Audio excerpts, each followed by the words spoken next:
ഈ ഫോണിന്റെ ഡിസൈനും മറ്റേതെങ്കിലും ഫോണിന്റെ ഡിസൈനുമായിട്ട് നിങ്ങൾക്ക് സാമ്യം തോന്നുന്നു എന്നുണ്ടെങ്കിൽ തീർത്തും യാദൃശ്ചികം മാത്രം. ഇതാണ് റിയൽമിയുടെ 16 5G. ഈ ഡിസൈനിന് റിയൽമി കൊടുത്തിരിക്കുന്ന പേരും എയർ ഡിസൈൻ എന്നാണ്.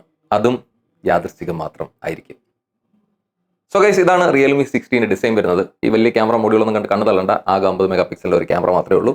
സെൽഫി ക്യാമറയിലേക്ക് വരുമ്പോഴത്തേക്കും 50 മെഗാ പിക്സലാണ് വരുന്നത്. പിന്നെ ഇവിടെ ഇങ്ങനെ ഒരു മിറർ പോലെ സംഭവം കൊടുത്തിട്ടുണ്ട്. അത് റിയൽമി ഹൈലൈറ്റ് ചെയ്യുന്ന ഒരു സംഭവമാണ് സെൽഫി മിറർ എന്നൊക്കെ പറഞ്ഞിട്ട്. വേണ്ട നിങ്ങൾക്ക് റിയർ ക്യാമറയ്ക്ക് ഈ സെൽഫി മിററിൽ നോക്കിക്കൊണ്ട് നിങ്ങൾക്ക് റിയർ ക്യാമറയിലൂടെ ഫോട്ടോസ് ഒക്കെ എടുക്കാമെന്നാണ് റിയൽമി പറയുന്നത്. പക്ഷേ നിരാശാജനകമായ ഒരു കാര്യം എന്താണെന്ന് വെച്ചാൽ ഇതിന്റെ റിയർ ക്യാമറയിലാണെങ്കിലും സെൽഫി ക്യാമറയിലാണെന്നുണ്ടെങ്കിലും ഫോട്ടോസ് എടുത്തിട്ട് ഭയങ്കര ക്വാളിറ്റി കുറവായിട്ടുള്ള ഫോട്ടോസ് ആയിട്ടാണ് എൻ്റെ എക്സ്പീരിയൻസ്. മാത്രമല്ല റിയർ ക്യാമറയിലും സെൽഫി ക്യാമറയിലും 4K വീഡിയോ റെക്കോർഡിങ്ങും വരുന്നില്ല. ഡിസൈനൊക്കെ ഗംഭീരമായിട്ട് ചെയ്തിട്ടുണ്ട്. ലൈറ്റ് വെയിറ്റ് ആണ്, 151 ഗ്രാമേ വെയിറ്റ് വരുന്നുള്ളൂ. പക്ഷേ പ്ലാസ്റ്റിക് ബോഡിയാണ്. ഈ ഒരു വൈറ്റ് കളറില്ലാതെ നിങ്ങൾക്ക് ഒരു ബ്ലാക്ക് കളർ കൂടി കിട്ടും. സ്റ്റീരിയോ സ്പീക്കേഴ്സ് ഒക്കെ വരുന്നുണ്ട്. AMOLED ഡിസ്പ്ലേ വരുന്നുണ്ട്. 4500 പീക്ക് ബ്രൈറ്റ്നസ് വരുന്നുണ്ട്. ബെസൽസ് ഒരുപാട് തിക്കല്ല എന്ന് വേണമെങ്കിൽ പറയാം, എന്നാൽ തിക്കാണെന്നും വേണമെങ്കിൽ പറയാം. HDR സപ്പോർട്ടോ അങ്ങനെയുള്ള കാര്യങ്ങളൊന്നും വരുന്നില്ല. ഡിമെൻസിറ്റിയുടെ 6400 6300 അങ്ങനെ ഒരു ചിപ്സെറ്റ് ആണ് വരുന്നത്. 6 നാനോമീറ്റർ ചിപ്സെറ്റ് ആണ്. അപ്പോൾ തന്നെ നിങ്ങൾക്ക് അറിയാം ഇതിന്റെ പെർഫോമൻസ് ലാഗും അങ്ങനെയുള്ള പെർഫോമൻസുമായിട്ട് ബന്ധപ്പെട്ട കാര്യങ്ങളൊക്കെ കുറച്ച് നല്ല രീതിയിൽ താഴോട്ട് തന്നെയാണ് നിൽക്കുന്നത്. നമ്മൾ നോർമലി ക്യാമറ ഒക്കെ ഓപ്പൺ ചെയ്യുമ്പോഴത്തേക്ക് കാണുന്നുണ്ടെങ്കിലും ആ ഒരു ലാഗും കാര്യങ്ങളും ഒക്കെ നന്നായിട്ട് നമുക്ക് മനസ്സിലാവുന്നുണ്ട്. ഇതിന്റെ 8GB 128GB 32,000 രൂപ പ്രൈസിങ് വരുന്നുണ്ട്. പക്ഷേ ആ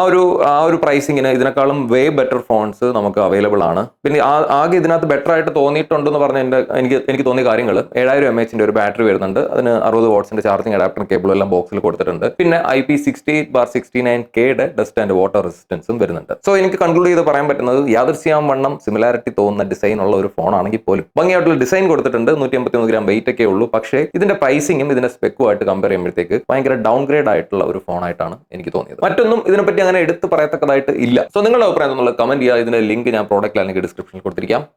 ബൈ.